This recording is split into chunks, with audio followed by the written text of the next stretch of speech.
Hello, fam. It's your girl, Natalie, the Keto Bikini Pro, and we're back with a Keto Bikini Masterclass. It has been a while since I've actually done a brand new live masterclass, so I'm super excited to be back with a topic I think will rock your world and change, hopefully, the way that you think about and see food, macros, nutrition, hopefully help to calm some of the fears that many people have around carbs, or some of you have around fats, the fear of particular foods or particular macros making you fat or making you gain weight. Here to share a method that I created, actually finally calling it a method after many years, I suppose, teaching it. And this is what is known as my Seesaw Method, something we talk about inside the Academy. This was actually a request by one of the members of our Academy, one of our newer members, to explain the Seesaw Method and how to use it a little bit more deeply, and asked me if I had a masterclass on it. And I did not yet. So now I will. So I'm excited to get this class into the bank of classes. I don't even know how many we have now, but I still have many masterclasses that are hidden on YouTube that are unlisted. So it is my goal over 2026 to release all of the previously unlisted masterclasses into the public realm, so that you can find anything by searching my channel. So along with this one, I am going to drop some previously recorded masterclasses that relate to this topic in the description box. I'll put all of the links to the other related masterclasses that I mentioned here into the description of the video. Any of those that were previously unlisted, I will now make public. And then I'll continue to do that as we go with our new masterclasses from here on out. So cheers. Cheers to Monday, cheers to a new masterclass, and cheers to the holidays.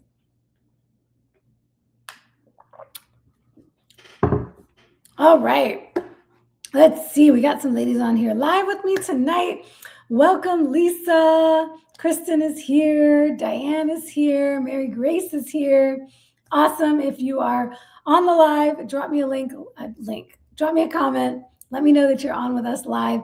And if you have any questions throughout this masterclass about this topic, related to this topic, drop it below in the comments, and we will keep the conversation going. We will make it more of a conversation and not just me talking at you. Yay, Erin is on. She says, one of my favorite topics. Yes, indeed. Bubbles, Karen is on. Keto Warrior is on. Ida is on. Hello, welcome. So glad to have you here live with us. Okay. Stephanie, yes, Stephanie H is on with us. Lovely, lovely. I love it. Celeste is on. Okay, ladies, I see y'all showing up on this Monday night, 1 week out from Christmas week. By the way, I'll go ahead and mention now, I'm planning to do my next live Q&A, live chat, ask me anything next week for Christmas week. We'll do kind of a special holiday special, ask me anything. I was going to do that tonight, but I didn't give you all a chance to submit any questions in advance. So I'll drop a question box in my Instagram this week, or a few times in my Instagram stories this week. I'll drop one, a post in the Facebook group, and of course, always in the Academy, you're welcome to submit questions for Q&As. So I will actually gather some questions from y'all, let you know that it's happening, and we'll plan on that for next Monday, the 22nd, I believe. Yes, the 22nd. Awesome. Cool, cool. Okay, so what the heck is this seesaw method? What am I talking about? Really, I'm talking about macros, nutrition, how to really, what I think that this method will provide for you is really a way to think about foods and think about macros so that even if you're not tracking macros, and I always say my goal for everyone is to not have to track macros for the rest of your life. It should be a tool for you to learn about nutrition, learn what's in foods, learn how to put together a plate, right? And get to a point where you are able to make these decisions in your day-to-day life without having to track every single gram. Now, if you have a particular goal you're trying to work towards, you're trying to get a massive body transformation or build muscle, particularly really focusing on building muscle, and you have specific goals and you have timelines, or you have, you want to compete, or you are in a fat loss phase and you want to make sure that you are doing things properly along the way and adjusting along the way, and all of those things that we teach inside the academy, then I think when you have a goal is when you need to be tracking, because what we don't know, we can't change.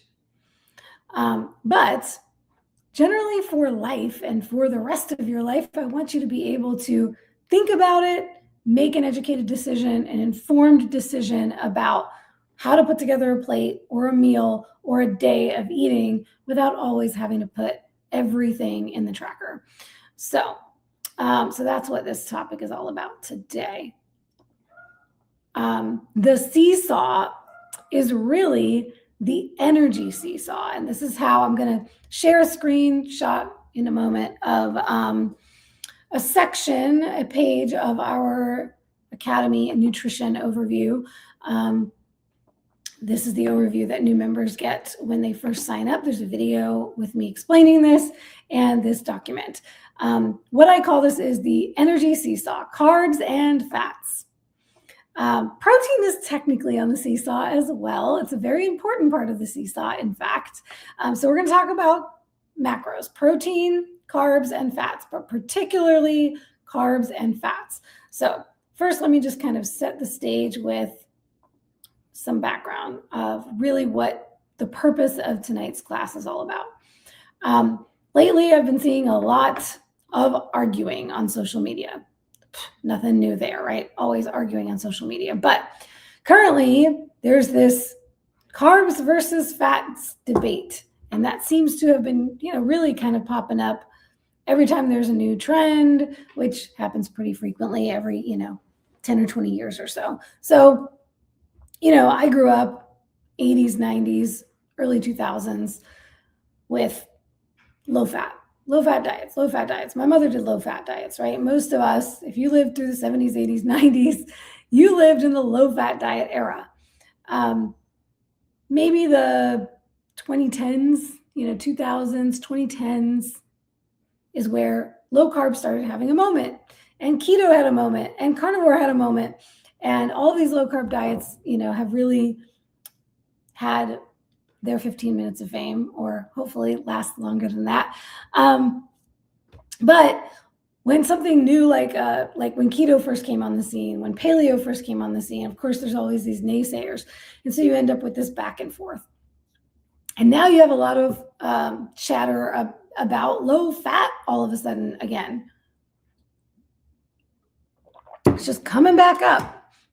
I think it's because of people who are rediscovering carbs and discovering essentially what I'm about to teach here, which is if you're going to add carbs into your diet, you're going to have to pull back on your dietary fats if you want to maintain weight loss, optimal body composition, all of those things. Essentially, the main problem that we have in society today, most sick, fat, unhealthy people have a broken seesaw. Both ends of the seesaw are up. And if you ever remember a seesaw as a child, playing on the seesaw, one end is up, the other end has to be down, and vice versa, or balanced. But if both ends of the seesaw are up, that is a broken seesaw. And that is what we have in our society today. Most people who are metabolically unhealthy, overweight, over fat, under muscled, are eating too much carbs and fats and not enough protein. If you think about what is in essentially any hyper palatable, highly processed food today, you're going to find lots of fats and lots of carbs together, usually also with a chemical soup of other additives as well that don't help the situation. So most people are over consuming high fat and high carb foods and under consuming protein. On top of that, we have an issue of lack of activity, and I really would call it lack of intentional movement.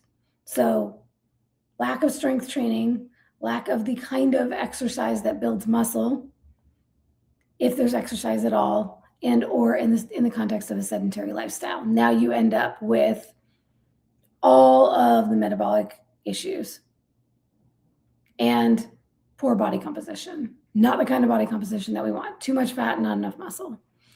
So now I'm seeing this argument between low fat, low carb again for fat loss, muscle building, and long-term health and sustainability. Which one's better? Which one's better? Well, what I will say is I've always been non-dogmatic as a coach. I meet you where you are. I don't think one size fits all. I don't think every single person should be doing the same exact thing. But there are certain principles that if we follow certain principles, we can optimize our body composition and our health. Now, I'm not here on tonight's masterclass to advocate for why I believe the grand majority of the population would do much better with either a balance or a high fat, low carb diet lifestyle. That is what I believe. That is who I work with. People who want to optimize within balance or on the high fat, low carb spectrum. And that is because it's what I believe is the most healthy for humans, all humans. Now, where somebody falls within that spectrum is very nuanced. But I do not advocate for high carb, low fat diets, really even on a short-term basis. Perhaps you could do it on a short-term basis for a particular goal, but I do not advocate that as a lifestyle for the grand majority of the population. I think it has done a disservice to a generation or multiple generations of women, in fact. Our mothers, my mother's generations, the boomers and Gen X, and then some of us millennials caught that on the back end as well. So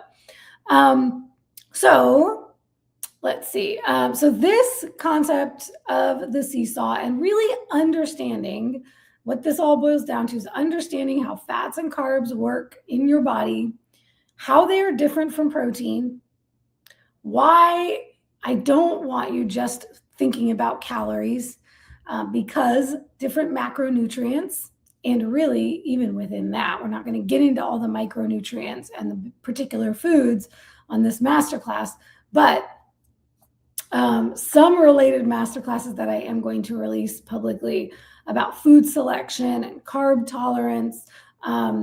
Food selection is where we focus on the health aspects. You can be healthy. You can eat healthy with any macros. You can eat unhealthy with any macros. The macronutrient distribution of your diet does not determine the health of the foods you are eating within those macros.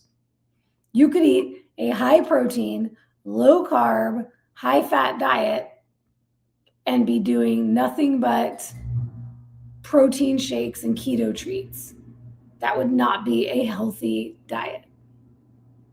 And you certainly could do that on the other end of the spectrum as well. So we're not going to get into what is a healthier way to implement these macros. We're going to focus on the macros tonight. But the beauty of this concept of understanding how fats and carbs work in the body and how they work together along with protein, you will always be able to make a solid decision about how to put together your meals, your day of eating, so that you can balance them out appropriately for your goals. That's the whole key. And you can even course correct if you go off plan or indulge a little, especially early in the day. Then you can learn how to course correct pretty quickly. I've done this during preps before, where I had a snack I didn't intend to eat that day. It was not on my intended meal plan for the day. And then I'm able to fix the macros and make the macros work out by the end of the night. Now, my little disclaimer here, since I'm not going into the micros and the food selection, is it's not going to benefit you to be using protein powder and packaged snacks to figure things out, to make things fit your macros. Ideally, you're doing all of this with real, whole, natural, nutrient-dense foods. But understanding these concepts will also help you understand how you can incorporate indulgences here and there, even daily. I do it with dark chocolate, but different things. I might have different indulgences here and there, and still be able to work them into the macros and work them into the plan. Whether that be one day I use the Seesaw to have a little bit more carbs and less fats. So that's really the concept. So let's dive into that piece. What do I mean by the Seesaw? And really get into that. Okay. So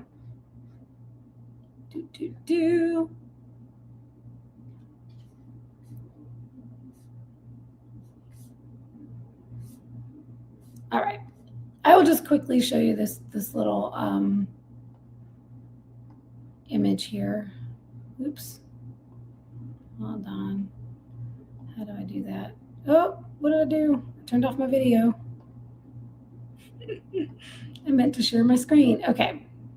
Is this it? Nope, that's not it. There it is. All right. So here's a page from our nutrition overview. And this is the main concept here. Here's our Seesaw. And this page is where I'm really discussing how to hit your macros. So once we set some macros for our ladies in the academy, this is how I want them thinking about their macros. So protein.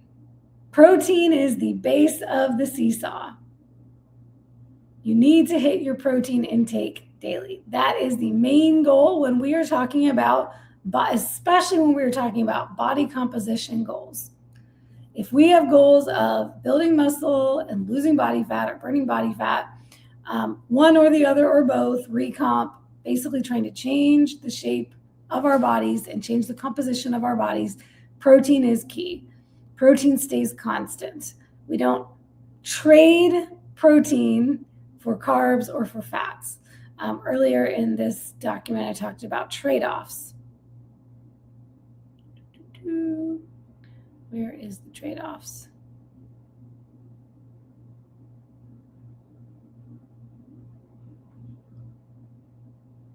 Everything is a trade-off, the art of flexible dieting. So the reason why this Seesaw is important to understand is that the only diet that will work for you long-term is the one you can stick to. So when we understand macros and how they work, this is the part I shared here. It creates the ability to be flexible with your choices. So you can create more sustainability in your diet by things like including indulgences here and there without feeling that all or nothing, oh, now I ate something off plan, so I might as well be off plan the rest of the week or the rest of the day. And then blow it and make it a whole lot worse, right? that's in here too. They're talking about the all or nothing mentality. Let go of the all or nothing thinking around food. So the key to macros in general is understanding that everything is a trade-off. Macros, the whole concept of tracking macros came it was called flexible dieting. Dr. Joe Klemczewski coined that term, 30 years or so ago. Because bodybuilders used to only have meal plans. It was like, you get a meal plan from a coach, this is what to eat. And he started thinking about, well, what if I want whitefish instead of chicken? Or what if I want turkey instead of fish?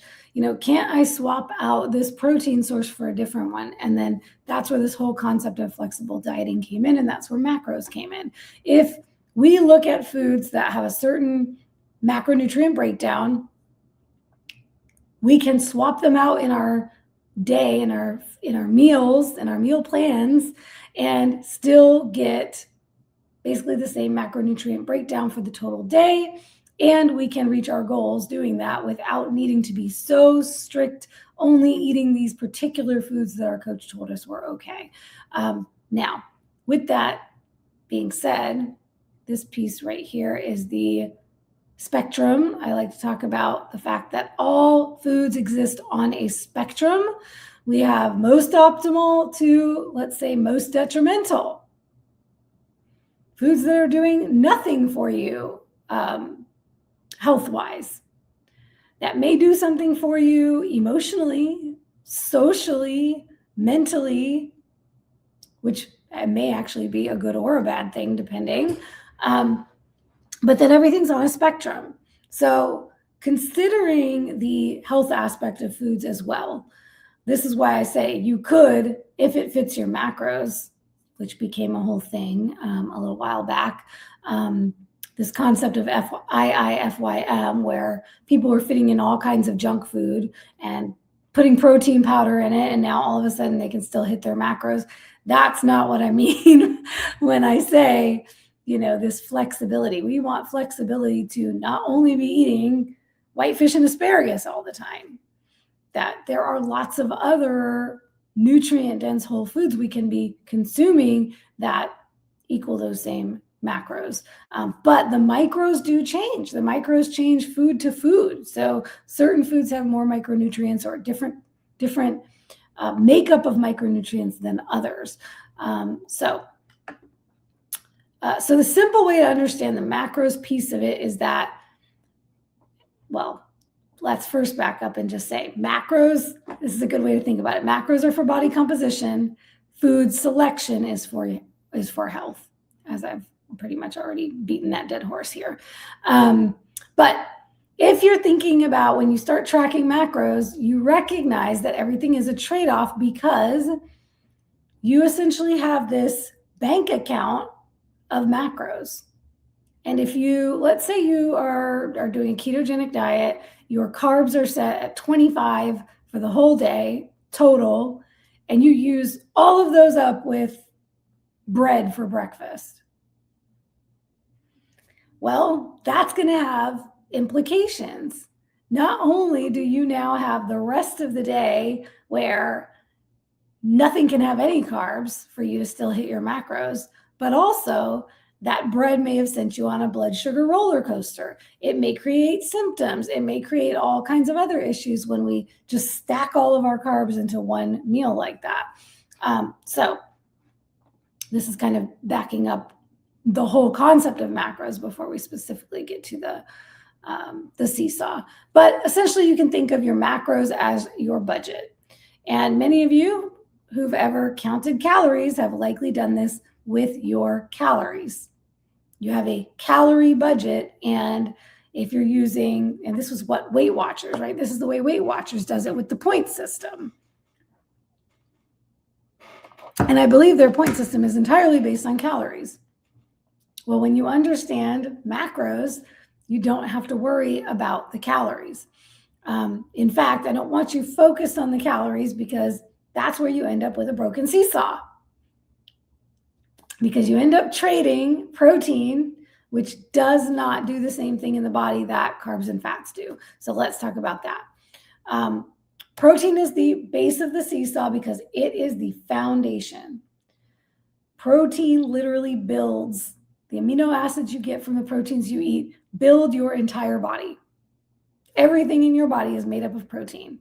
We need protein not just for building, the aesthetic muscle, but all of our musculoskeletal system, our bones, our tissues, our organs, our cells. So everything is made up of protein. Our entire bodies need protein. So this is why protein is not negotiable. That is the seesaw. So keep that base strong. Don't let that base of the seesaw break. Then we get to our carbs and fats. Carbs and fats act differently in the body than protein does. Carbs and fats are our energy source.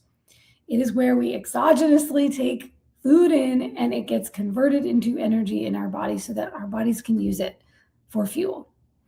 So these are our energy sources. Since protein is not an energy source, eating more protein doesn't give us more energy. Eating more protein helps with recovery from training because it's building up the tissues that we broke down in our training, for example. But it is not where we get our energy from. This is actually one of the arguments I see in the high carb, advocates saying that keto is bad for you long term because you have to use protein for energy on keto. No, you do not, because you're using fats as your energy source on keto.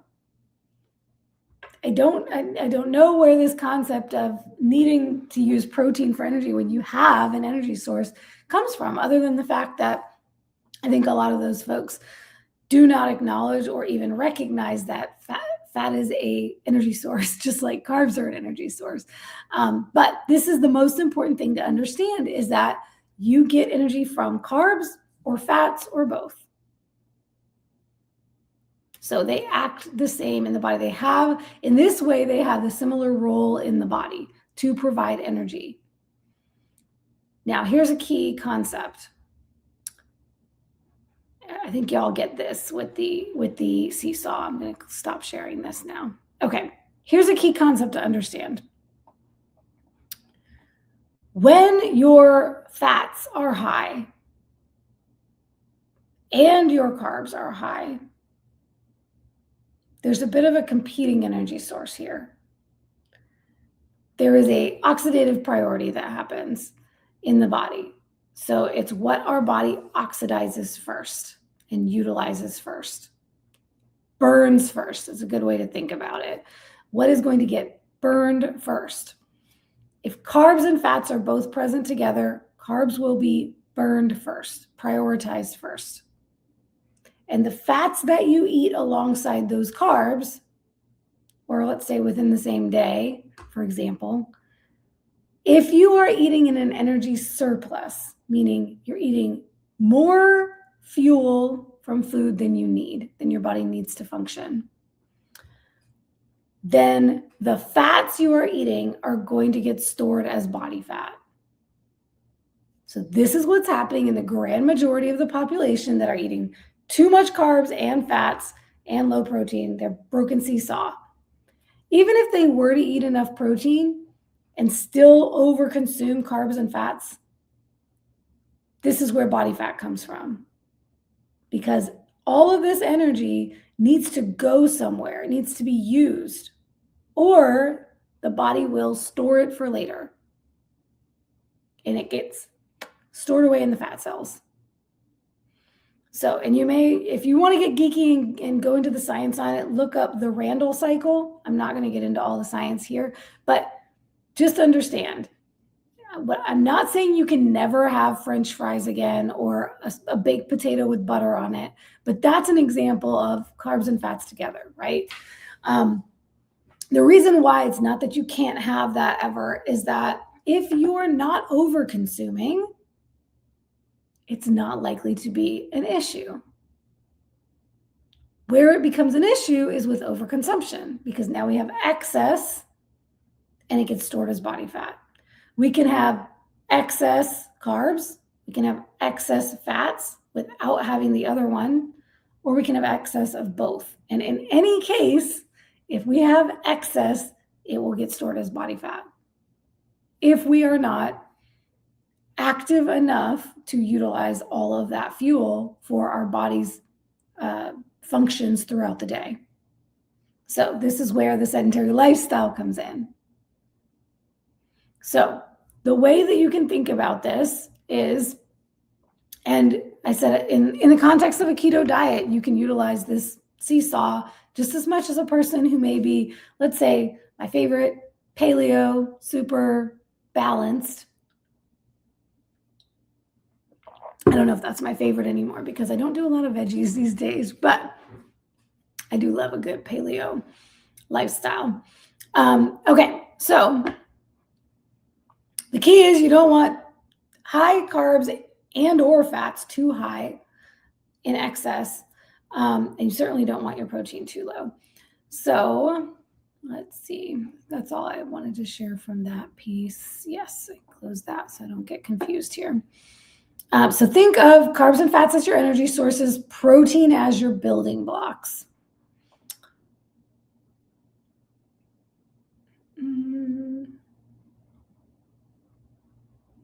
All right.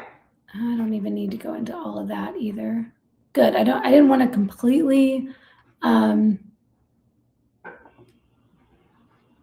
be redundant with what I shared in the past masterclass. So I was just taking a look at those notes. Okay, so let's get into the nitty-gritty of the seesaw then.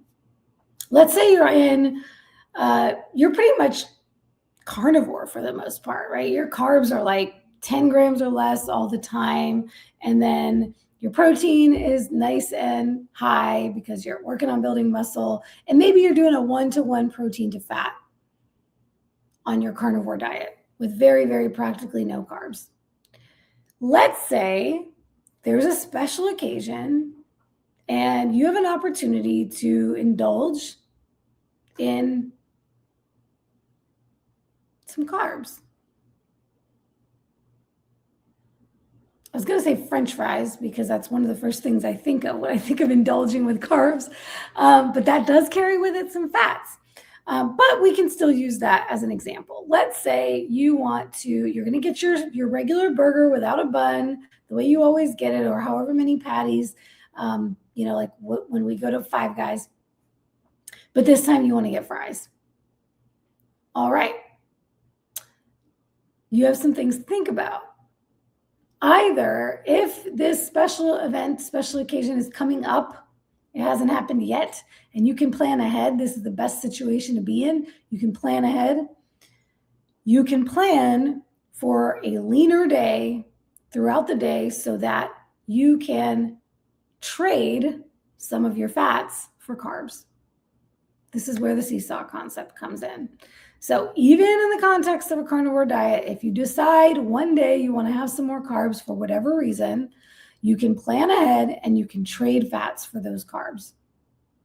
So where you would typically be super high fat, very, very low carb, you're going to take a little bit from your fat budget, allocate it to this one meal, one day carb budget, and slightly tilt the seesaw a little bit.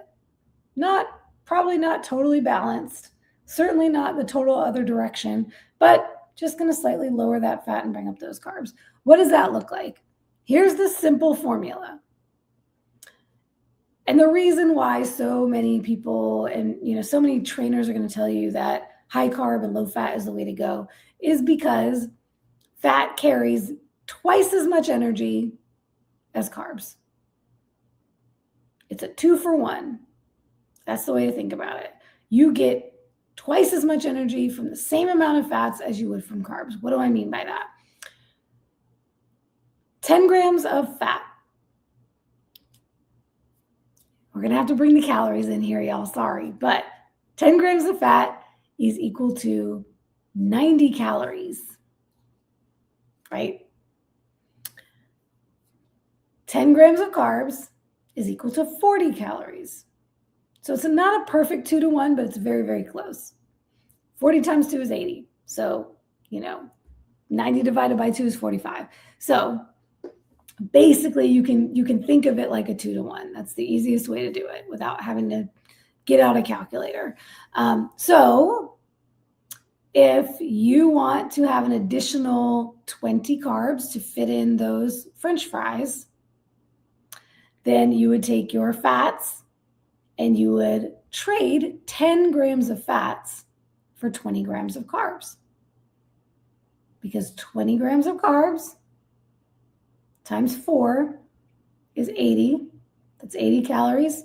10 grams of fat is 90 times 9 is 90 calories. So how I got to that is that each gram of fat has 9 calories. Each gram of carbs has 4 calories. And this is why, people will say, oh, you get to have more carbs for less calories, and that's why you should do a high carb. It's very rudimentary, and I don't agree with that, but because as long as you are balancing your intake, it doesn't really matter which one has more calories in terms of what diet is better. You can regulate your fats. In fact, fats are much more dense, so carbs are more voluminous. So it's one of the reasons why I don't feel good eating as much carbs. If you're balancing it, this is a really cool thing to try.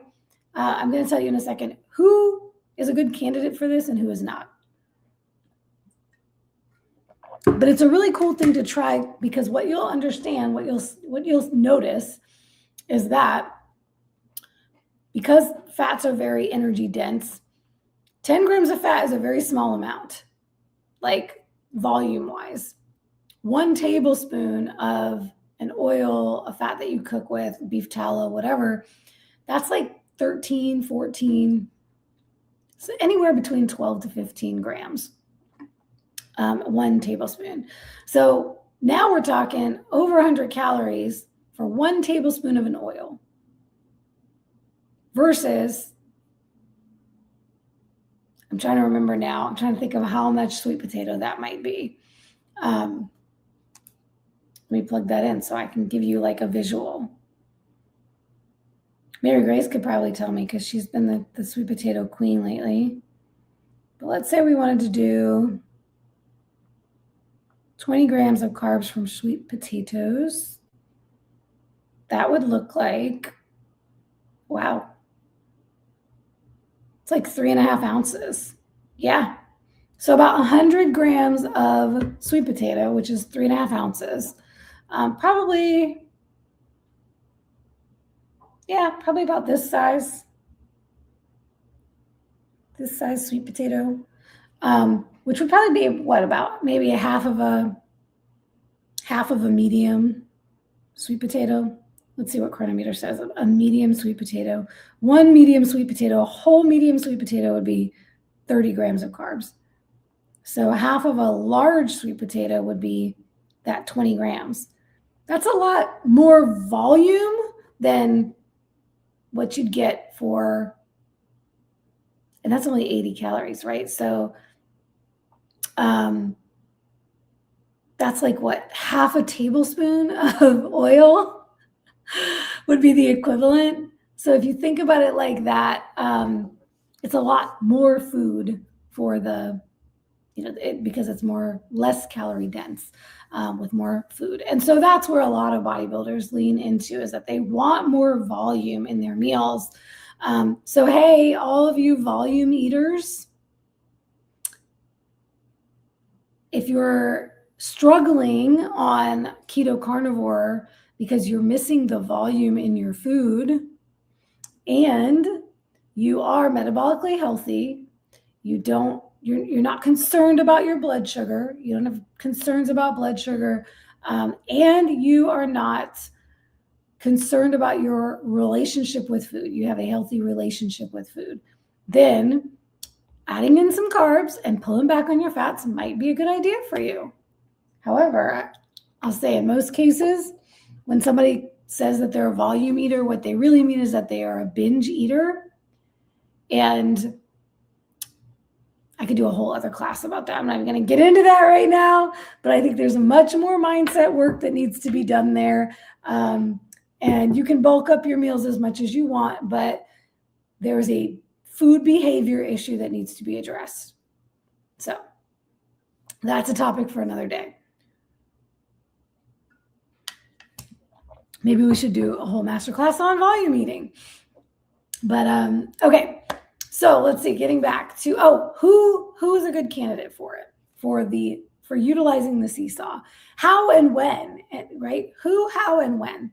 So, like I said, if you are metabolically unhealthy, if you have poor blood sugar regulation, meaning you have these spikes and drops, you're dealing with hypoglycemia, you're dealing with reactive hypoglycemia, you have all these symptoms related to blood sugar dysregulation, and that's the whole reason why you're doing a keto or carnivore diet, low carb diet, then maybe we don't play with the carbs just yet. We keep our carbs pretty consistent.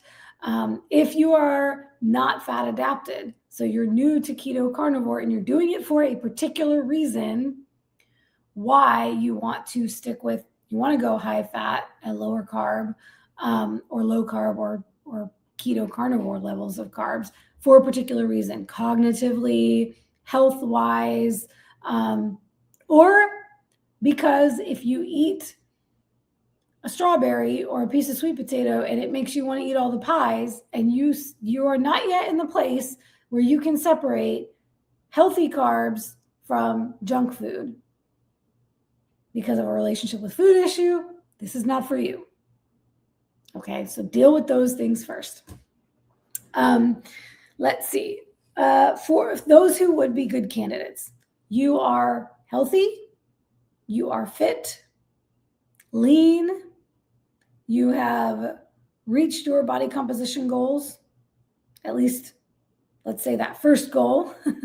Now maybe you're ready to work on more advanced goals, but you are not dealing with blood sugar issues, cognitive issues that require, those ketones to the brain. Let's see. You're not binge eating. You don't have a poor relationship with food. In those situations, now we can start playing with carbs. This is where you can implement this a few different ways. You can essentially keep your total intake, caloric or energy intake, roughly the same to, let's say, you're in a deficit for fat loss. You can keep your caloric intake the same, but it allows you some more flexibility day to day, week to week, when you want it or when you need it, when you're feeling the need or the desire to have more carbs, lower fat, or vice versa. Erin, for example, she said this is her favorite topic. Erin, for example, we've got our carbs higher, we've got our fats lower right now. She also has times where she wants more fat. She can use this the opposite direction. So wherever you are sitting already on the spectrum, whether you're already following, let's say, paleo, balanced, carbs and fats diet, you're on a higher carb, lower fat diet, or a higher fat, lower carb diet, you can trade in any of those situations. I like to use the Seesaw intermittently based on a particular day or life social event or an opportunity here and there. That's how I like to use the Seesaw. You can also, though, use it more consistently. You can actually build into your plan higher carb, lower fat days and higher fat, lower carb days. This is similar to carb cycling, but carb cycling is really more done for changing your overall intake by increasing and decreasing carbs. So in that case, it's not the same thing as using the Seesaw. So it's not truly cycling in that regard, because typically carb cycling, and then in the context of keto, fat cycling is a calorie cycle as well. You're having higher and lower total intake days. But with the Seesaw, your intake remains the same, but you just play with the breakdown of your macros on those days. I like to use, like I said, if there may be a time where I indulge in something I didn't plan on, then I just naturally do the Seesaw to adjust for the day. If it would actually throw me outside of one of my macros, let's say I get a really fancy chocolate that I want to try, and I try that, and the carbs are much higher, and that actually would put me over my carbs for the day. And maybe that's I'm looking at the rest of my day, and I don't want to take away carbs from later in the day, but I'm okay with taking away some fat. Or maybe it's easier to take away some fat because I've already built in drizzling olive oil over my dinner, and that would be an easy thing to remove, rather than, let's say I'd planned on having carrots or winter squash with my dinner, and I still want to have those, and those are going to end up with that extra chocolate. The carbs are going to end up being too high, so I can take out that olive oil, and now my fats will be lower, and I can keep my energy intake about the same.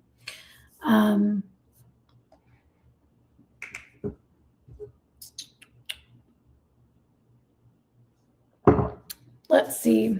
What else do I need to say about this, really? Do y'all have questions about how to utilize the Seesaw, when to utilize the Seesaw?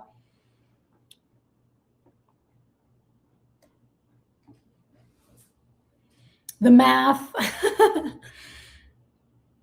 The tricky thing, the thing that trips people up sometimes is the math. But if you just remember that fats are twice as much energy as carbs, and we are trying to maintain the same energy level, we need to decrease the fat if we're going to increase the carbs. And if we do that, we're doing it in a 2-to-1 ratio, and vice versa. Maybe I can give some other examples for the math part. Let's see. What would be another good example? Avocado has both fats and carbs. I was going to say, what am I having for dinner? But y'all, today was day 1 of my prep. And I have been living on carnivore snacks today. Thank goodness I bought a whole bunch of them on Black Friday deal, because I did not have any food. I did not have time to go to the grocery store. And then I didn't have time to prep dinner before I did the masterclass. So it was just like carnivore snacks for breakfast, carnivore snacks for lunch, carnivore snacks for dinner. What I love about those, I just told y'all not to have snacks as your main meals, but carnivore snacks are just steak. So it's just dehydrated steak. So I have no problem replacing my meals with carnivore snacks. Basically, like I've been eating, what did I start with? Top round. I think I finished the top round this morning, and then New York strip. So all steak all day. I did have one protein yogurt as well. But let's see. Let's see about other math. Let's say you wanted to trade.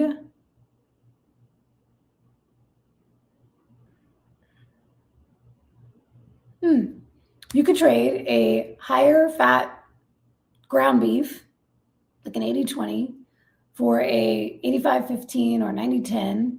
And then you could add in something I love to do, adding in carrots or sweet potatoes or winter squash into my beef bowl. So instead of just having ground beef in my bowl, I would also add in a carb source. And now it's bulked up the meal. There's more volume, changes the flavor profile a little bit. But if I'm doing that, then I might use a leaner ground beef. Or a lot of the time with my beef bowls, I like to add yogurt and drizzle olive oil over that. And I use coconut yogurt, so that's high fat. So I might pull back on how much of that I use or pull it out entirely if I want to add carbs to it. So that's just kind of a more practical way to think about it without worrying so much about the math. But this is where, because I always tell y'all in the academy not to focus on the calories, but focus on the macros. This is a time when it may be beneficial to glance at your calories, because if you plug it in and you want to see, well, is it a good swap? Was this a good swap? Did I do the math correctly? Did I swap the appropriate fat for carbs to get the math right? Glance at your calories, and if it's still the same, roughly the same, let's say within 50 calories, 100 calories of your normal, then you did the math correctly. Where that might get tricky is that sometimes these apps, already the calories are off and it's not really matching with the macros. So that's kind of annoying. That's where you're going to have to remember 2 to 1. So you can have 2 extra carbs for each 1 gram of fat that you trade. Trade 1 gram of fat for 2 grams of carbs, and vice versa. So,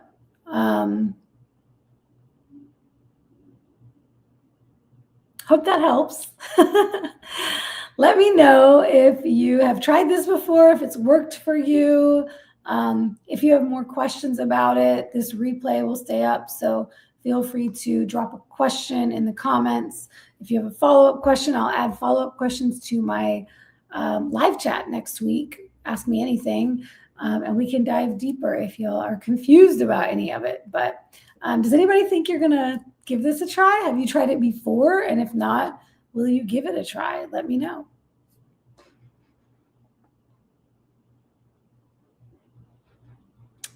I think that's it. We have a quiet chat tonight. So I'm going to head out, call it a night. I hope you all have a wonderful week, and I look forward to seeing your questions for next week, and we can just hang out and chat for Christmas. All right. Happy holidays to everyone. See you next week. Bye.